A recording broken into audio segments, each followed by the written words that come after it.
शिवाय दार नाही तलवारीच्या पाठीला शिवरायांसारखे दैवत लाभले महाराष्ट्राच्या मातीला.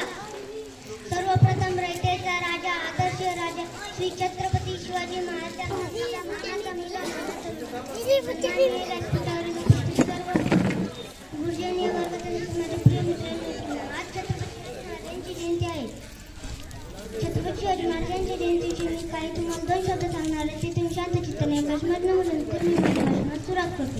छत्रपती शिवाजी महाराजांना हे आदर्श व पराक्रमी राजे होते. त्यांचा जन्म 1 फेब्रुवारी 1630 रोजी शिवनेरी किल्ल्यावर झाला. त्यांच्या वडिलांचे नाव शहाजीराजे भोसले व आईचे नाव जिजाबाई असे होते. गर्भ ज्यांचा असे या महाराष्ट्राला एक राजा शिवबा होऊन गेला अशा महान राजास माझी कोटी कोटी प्रणाम. जय जिजाऊ जय शिवराय.